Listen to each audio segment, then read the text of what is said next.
Welcome back in. Getting a live look outside at our Perrysburg camera. Another dry fall day today, but some big changes are heading our way.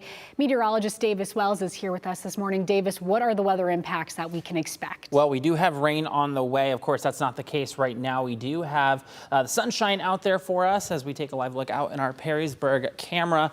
But we do have some weather impacts that we have to talk about for this weekend. For today, actually going to be very, very warm. Highs reaching into the low 80s, actually pretty close to breaking a record for us. Tomorrow, looking at more of that rainy, windy pattern settling in, but then the rest of this week looking to feel actually much more like cool, or fall rather, as that cold front starts to push on in, give us a bit of a seasonal reset. Temperatures are pretty comfortable at this hour right now. 59 in Oak Harbor, 57 in Bowling Green, 56 down into Findlay. Radar and satellite is quiet right now.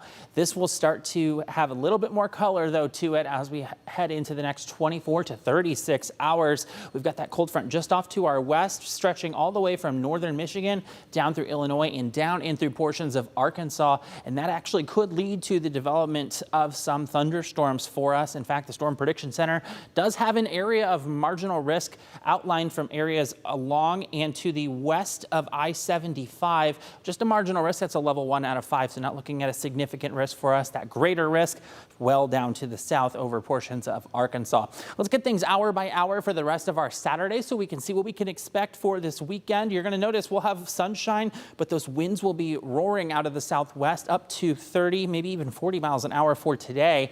Even the development for some isolated storms to develop later on this evening after sunset. But then here comes the activity really looking into overnight hours into early Sunday morning. Not looking necessarily a severe threat with this, but those wind gusts are going to definitely be elevated, and we'll have the pockets of moderate to heavy rainfall. We do look to have at least a brief break right around the lunchtime hour, and then a second last bit of the wave as it's starting to exit out of the region will push into the area. Then on the backside of that for Monday, looking at clear skies and that sunshine for us. Here's a look at those wind gusts for today. Really looking upwards of 30 miles an hour. It's not until when that actual rain during the early morning hours starts to move on in, upwards of 40 miles an hour, maybe even some higher wind gusts as well in those storms that are able to kind of get their act together. But then we see that brief break moving in during lunchtime, and then still just dealing with a few higher wind gusts on the backside of it. Rain totals, this is the big story here though. We're going to be seeing some beneficial rain after dealing with very dry conditions. I would say most are going to see anywhere from a ½ inch to an inch, maybe even some locally heavier spots where those heavier downpours are able to kind of get their act together. But after that, relatively dry pattern, and you'll notice the pattern change here.